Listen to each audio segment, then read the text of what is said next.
Hello everyone and welcome back. Today's review is the new Nissan Z. I'm in the middle of nowhere in Qatar. Obviously I don't have my cameras because, as I told you, I'm traveling light, but I thought why not show you what this car is all about, interior and exterior wise, and driving impressions. So yeah, let's do that today. So starting with an exterior walk around of the new Nissan Z, I honestly really like the way this car looks, especially from the back. Retro design, but modern. The headlights do look really aggressive, and this launch color Nissan key that we've been having for the past decade. The rectangular shape for the grille is also really aggressive. We have the new Nissan logo, you can see, with the white accents, and the hood bump, can you see that? And the rims, by the way, with the red calipers. Let me know what you think of it. No fake vents really on the front. Everything is fully functional. There we go. And again, taking a look at the side, it's very reminiscent of the old Fair Lady Z, so you can see the nice Z logo over there on the B pillar basically. Take a look at that. It looks really juicy. The black contrasting with the yellow looks so nice, and it sounds pretty good. That new twin turbo V6 is pretty throaty. I just wanted to take in the car, the beauty of it. And there's a passing car. We haven't had the car in like 20 minutes. So yeah, this is where we are basically on the other side of Qatar.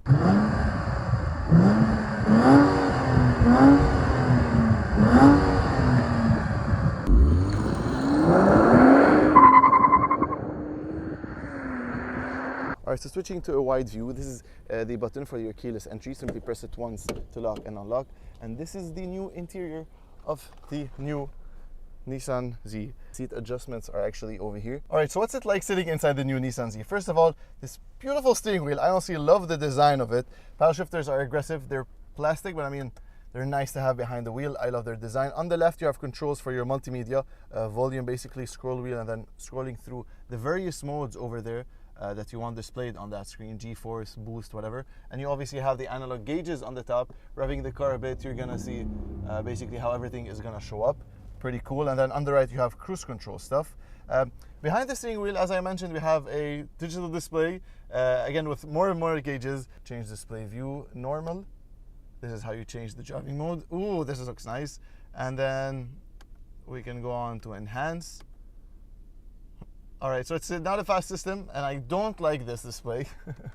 I prefer, I guess, the sport one. On the left, you can see the design for the door. Again, pretty dated. I like that everything is kind of analog in this car, especially through the climate control. You still have these dials instead of having them through that screen. Even though it's a good infotainment system, I'm not gonna lie, but I'm not a huge fan of it, and I'm glad that not everything is into that screen. This is how you use it. You have the shortcut buttons over here. You can see it is not a very fast system. The D mode, or driving mode, you basically have only two, sport and standard. Start sub button, and this is your gear selector. Scrolling between the various gears, with reverse being not the nicest camera. This is like a scene from Breaking Bad, I don't know. Heated seats, high and low, and then you open up the tailgate from this button. You press on here, so you have more storage area with a glove box as well. Nice design. So yeah, this is basically what you get in your Nissan Z. I'm gonna go for a drive. Traction control button is over here. Always have to press it, to have some fun. Maybe not today, I don't know, bro. We have only straight. And again, in terms of storage area, you unlock the trunk from here. This whole panel lifts up. It has decent size. You have this cross space all across. Not bad, but we do have also more storage area. It's a large fuel door over here. This is the new 3-liter twin turbo V6, and I have to hold on to it because I need the stick for it. Alright guys, so setting off in the new Nissan Z. This is my first time experiencing a Z. I have to say, it sounds pretty nice. The whole car lifts up the second you put your foot on the throttle. It puts the power down, 405 PS I believe in this thing, so it is not short of power. The gearbox misses out on a drama, and it missed the shift over here. It did not really shift using those pedals, so I think this is like my only regret in this car, the gearbox. Other than that, today we're going in a straight line, so not really seeing the performance of this car in terms of cornering and handling abilities, but it is a very stable car. You can feel that, especially going on higher speeds. It is a bassy V6 that fills the cabin and just wants to go. Downshift. Yeah, I just wish it had more drama from the upshifts and the downshifts. I really like the layout, and the analog gauges inside are something else. I like when this car, feels analog, because at the end of the day, this is what people are buying this sports car for. They don't want any digital display that's annoying you all the time. Even though this new display is fully digital, obviously, it still has this analog needle designed to it, especially in this sport display, because we saw previously that another mode is just not the way to go. And you have two driving modes, sport and standard. Nothing really complicated about that. Downshifting again. No one behind me, so I'm gonna try and come on, downshift, come on. All right. And then flooring it. Come on, upshift. So you can see you can see that. I don't know why it's missing those shifts. So yeah, if the gearbox had more, I don't know, if it was a very different gearbox, maybe a dual clutch transmission, or even the new ZF 8-speed that most brands are using, I think it would fix whatever is quote-unquote wrong with this car. Other than that, it looks really, really nice, and I feel a lot of people will enjoy driving around in this thing and working on it, because it is a very, very interesting offering. So one last launch control, or not launch control, one last launch in this car. 3, 2, 1.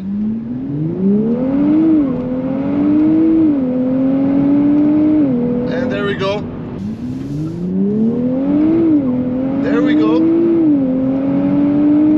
The sound just fills the cabin, and this car is pretty damn quick, guys. We have straight roads ahead, and all you can do is just basically floor this thing.